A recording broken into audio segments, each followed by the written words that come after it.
Okay, just to remind you, my name is Nigel. Thank you, Jen, and thank you everyone for having us along. I'm hoping at this stage you're thinking, this community energy thing, such a great idea. How do I get involved? So be prepared for the hard sell and for a little bit of a call to action. So my story is that I don't have a background in renewable energy. I'm actually a teacher. So this microphone thing is new, and also so many people paying attention to me at once is also a little bit new. And I've just been volunteering out of uni, Beyond Zero Emissions, other community energy groups, and that's how I ended up getting involved in Pingala.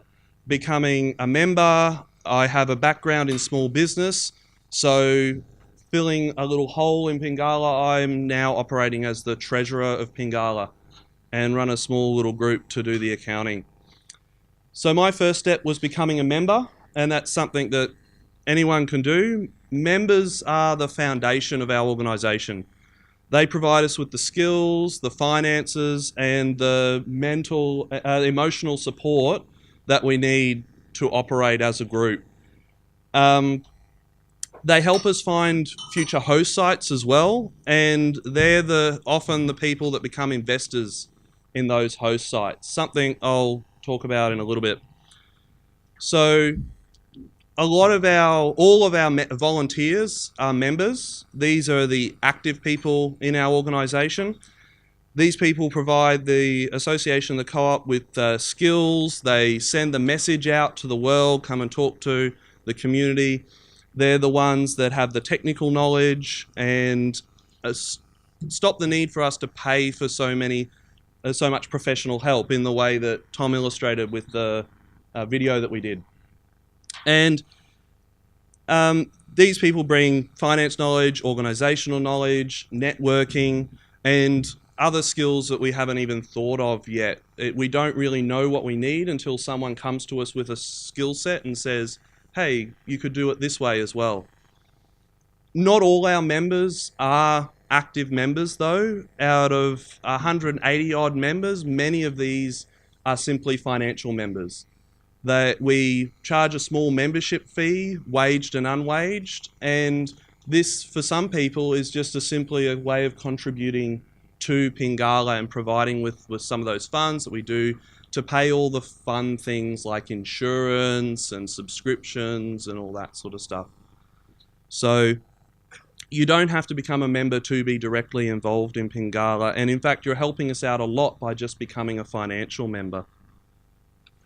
So the other thing we have is host sites, and host sites are our bread and butter. They're the projects where we develop the solar and get some income for the cooperative, which is part of our ultimate goal and structure. One thing that young Henry's taught us is that a personal and trusting relationship with the host site is a very important part of how we operate, and we get that through personal contacts and direct contact with the people that know the host sites. So recommendations, personal introductions are one of the ways, and I'd say the most effective way for us to meet potential host sites and create new projects. So these host sites have some technical barriers, minimum, maximum size of installation, the business use, what energy they use, what times a day they use it, and the ability to sign a 10-year contract have been barriers to some host sites. But we don't know these until we start looking at each individual one. And some of the benefits for these host sites is a fixed cost of electricity in a market where energy costs are rising pretty rapidly. And the panels are, the intention is that the panels are gifted at the end of a 10 or 15 year lease, which provides another 10 or 15 years of solar energy for the host site without any payments needed. And the third group of people that we have in Pingala are our investors. These are shareholders in the cooperative, and they supply the capital, the funds for us to actually install these projects. The key element of being an investor, however, is being a member of the community. We want people that aren't just money for the organisation, but also a person that we can talk to and that relates directly with the host site and the project that we're doing.